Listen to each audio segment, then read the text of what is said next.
Wow. She said, don't matter where you going, just take me. Okay then, back to the basics. Running through these savings. This case, I'ma keep it brief, room raiding. Look. Young Sasuke in the building, young Wolf in the building, pink tee to match the summer vibe, Wolf in the building. My chain don't hang low, but it glow, Wolf in the building. Trim dead, but leave it, Wolf in the building. I'm in the building. Euros kicked off, but I'm late, Wolf in the building. But we're here, man, nevertheless, boy. You missed your boy, you know what I'm saying? My trim's dead. But listen, man, we're back in the building. Euros 2020 video. You know what we've seen so far, what we learned so far from the Euros 2020. If you're gonna enjoy the video, make sure you hit the like button and subscribe if you're new around here trying to get to that 20k. On with the Euros 2021, because I don't know why they're trying to call it 2020. The year been gone, it's missing, like it's in the rear view, fam, you get me? But anyway, we let it slide. UEFA were trying to be slick and that. Euros 2020 is kicked off.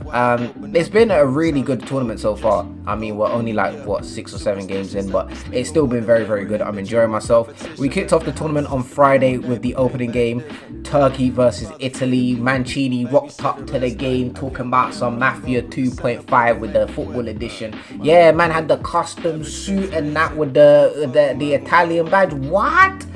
Listen, that man could not lose with that suit. You feel me? If they lost, I would never have respected them. I don't care if they got to the final. You are not getting my respect. You do not rock up to the opening Euro 2020 game that has been delayed for an entire year in that suit and lose. You can't. It can't happen. It can't run. The Italian team didn't let it run. Packed Turkey in a suitcase and shipped them off, boy. They got sent packing. It was absolutely unbelievable. Like, Italy looks so good.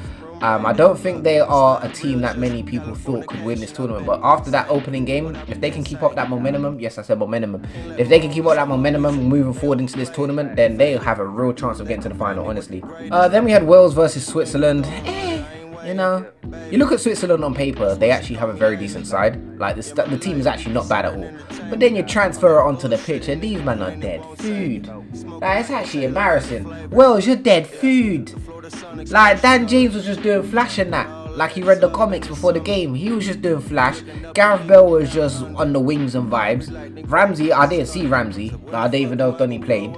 The team, the Wales, you're dead food, fam. Like, it was embarrassing. Belgium came out winging, fam. You know the ones there. Belgium ain't playing as well. Italy and Belgium ain't not playing games. Let me tell you that from now. And I feel like Belgium know that this is their last real shot at winning the Euros, and this is also going to be their last shot at winning the World Cup, because the squad they have right now is aging, and it's aging rapidly. Obviously time waits for no one, and I feel like Belgium have underperformed in pretty much almost every tournament. They should have at least won one major tournament by now and just haven't. And you know, with the team that they've got, they should have won something, but it is what it is, you know what I'm saying? Like Kaku and that at the top, killing the game. I'm so happy for him that he's just actually living in his potential that we've known for since he was at West Brom and he first signed with Chelsea from wherever he came from. Was it Anderlecht or Club Brugge or wherever he came from? I'm not too sure, but just finally seeing him see that potential is just nice to see. England game, it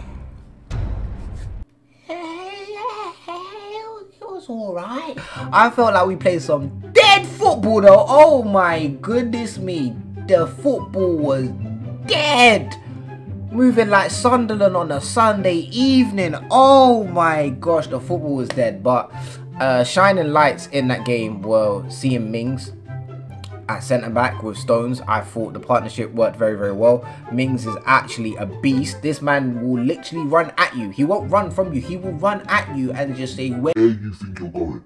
I'm large and in charge around here. You know what I'm saying? That box, he is like, he got $5 million in that box and he's just protected. He said, I'm large and in charge and I'm here. Where are you going? You feel me? Mings was solid. Calvin Phillips, English Iniesta, according to most.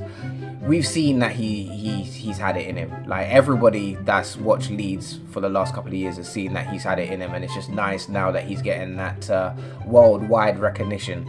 He had a really, really good game, got the assist as well. Sterling got the goal, although I felt like he had a terrible performance. I felt like he slowed the game down more so than anyone else. I feel like as a winger, facing a team like Croatia, now, I'll be honest, Vlasic is no dead right back. He's decent, but I felt like Sterling just failed in that mission to take players on. Like, it was just get the ball, stop, search for a pass it back, get the ball, pass it back, he wasn't really doing what he does at Man City, where he runs about, tries to drag players wide, tries to drag players out of position. There was none of that. It was very static, very stiff on the left hand side, whereas you had a lot of fluid movement from Foden, who actually almost got the opening goal as well. I just feel like we could have done with someone like Sancho on the left, or maybe even starting Rashford on the left. I'm not saying that Sterling is a bad player. He's had a very tough season, and the Euros for him is a time to prove himself, and I hope he does prove himself, but I need to see something a bit more on the left. It was a bit too static for me. But let me know what you guys think in the comment section down below. But the game did end 1-0. Croatia could not find themselves in the game. They did start to kind of bring it back towards the end, but it just wasn't enough. And they are missing Rakitic. I will be honest with you. That midfield needs a playmaker, and yeah, they missed him dearly. Austria versus North Macedonia. Nobody watched that. I ain't gonna lie to you, I didn't watch it, so we're just gonna keep it moving. Netherlands versus the Ukraine. These man were just on smoke. 5-goal thrill. These man were just on steam. No games were being played, bro. Netherlands, I feel like, should have wrapped the game up, bottled it. Ukraine came back, and Ukraine actually, again, another team. If you actually look at their team on paper, it's really not bad. If you know about their players in that league that are playing in the Ukraine league, if you know how good some of them actually are, and now you see them together on the international stage, their team is actually pretty decent. Like, I'd actually call them a dark horse in this tournament. Like, don't sleep on Ukraine, trust me. Remember, I told you. As I'm recording this, Czech Republic, I said Republic, flipping hell, fam. Czech Republic just faced off against Scotland, and we have just seen the goal of the tournament so far. Schick with a goal. I believe it was either just behind or just in front of the halfway line. He kicked the ball. He was off angled from the goal, and the ball went like this. It curved like a banana, fam. It went like this. The goalkeeper all doing Spider-Man gymnastics, talking about some into the net. It was a myth. It was actually a myth, and Scotland got put in a spliff 2-0. So I've left this game until last for obvious reasons. Denmark versus Finland saw a very unfortunate event, one that I hope I never have to relive growing up, one that I hope you guys never have to relive, and one that I hope that our kids and anyone else never have to see on national television again. But we essentially saw Eriksen die on the field. His teammate gave him CPR, and medical team came on, gave him CPR, and then gave him the right medical treatment. He then left the pitch looking a bit dazed, but he was awake, and as of today, as I'm recording this, which is the 14th of June 2021, he is live, well, kicking, in a good mood, jolly, and it's great to see. All glory to God.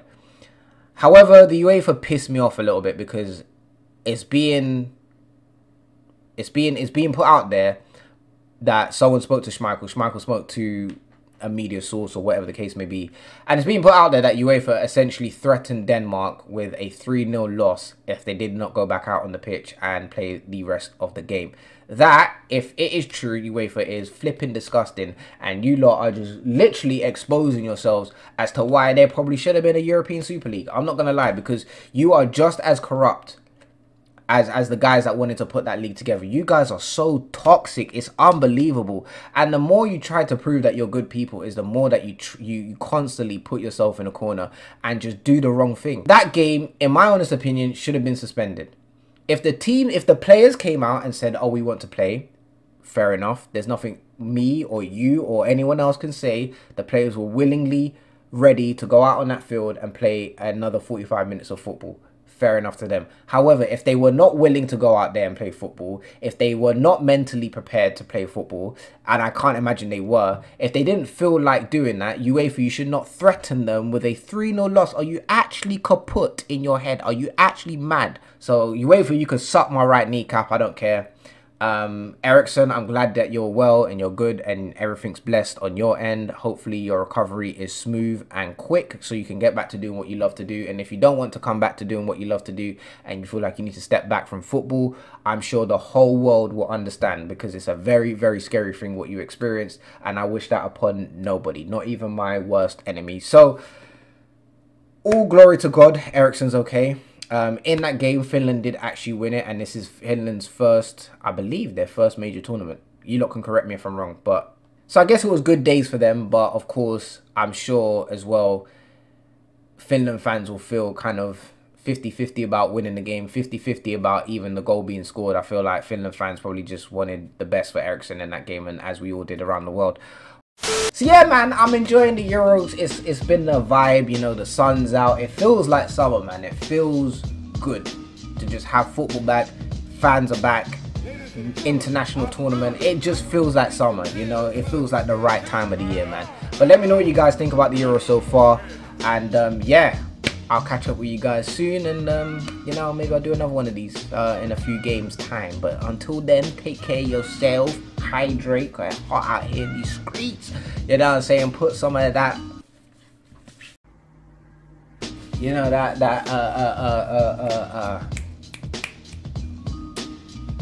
what's it called? Sun cream. Woo! Put some of that on, and yeah, man, just vibe. Stay blessed. I'll catch you guys soon. Peace. Dreaming, with my eyes wide open, I be solid gold, you just gold coated, yeah. Superstitious, I'll be sleeping with a mirror image of my competition. Left the house, just a normal day, but came back different. I'm a father figure, you a